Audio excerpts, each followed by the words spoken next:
लोकसभा निवडणुकीमध्ये बारामतीत नणंद आणि भावजयमध्ये लढत रंगलेली आपण पाहिलं। या हाय व्होल्टेज लढतीने सर्वांचंच लक्ष वेधलं होतं।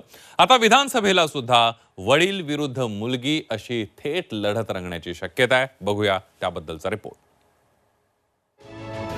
अहेरी विधानसभा मतदारसंघामध्ये यंदा बाप विरुद्ध लेक असा संघर्ष पाहायला मिळण्याची शक्यता आहे। कारण अहेरीचे आमदार आणि मंत्री धर्मराव बाबा आत्राम यांची मुलगी भाग्यश्री आत्राम यांनी तुतारी फुंकली आहे।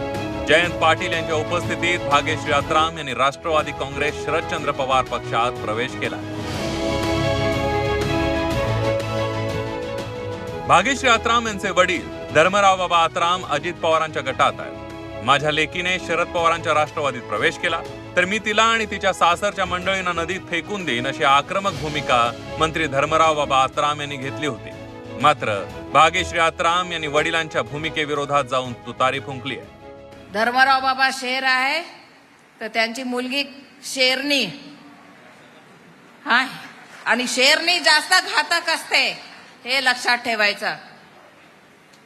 बरोबर, घातक असते की नाही शेरने, म्हणून त्याला काही छेडखानी करायची नाही।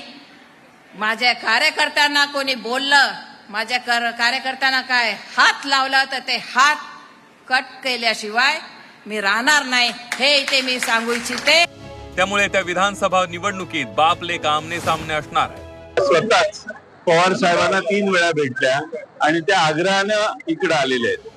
भाग्यश्री आत्राम यांनी पक्षांतर करू नये यासाठी त्यांचे वडील धर्मराव बाबा आत्राम यांच्यासह खुद्द अजित पवार यांनीही प्रयत्न केले।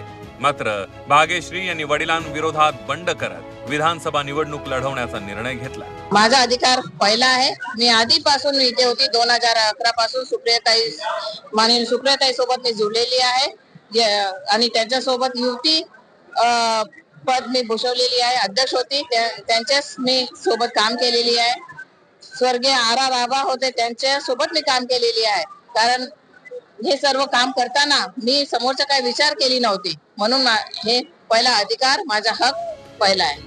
बारामतीमध्ये विधानसभा निवडणुकीवेळी नणंद भावजय अशी लढत रंगली होती। आता विधानसभेला जर भाग्यश्री आत्राम यांना तिकीट मिळालं तर अहेरीत बाप विरुद्ध लेक असा संघर्ष पाहायला मिळू शकतो। आशिष अंबाडे, झी 24 तास, गडचिरोली।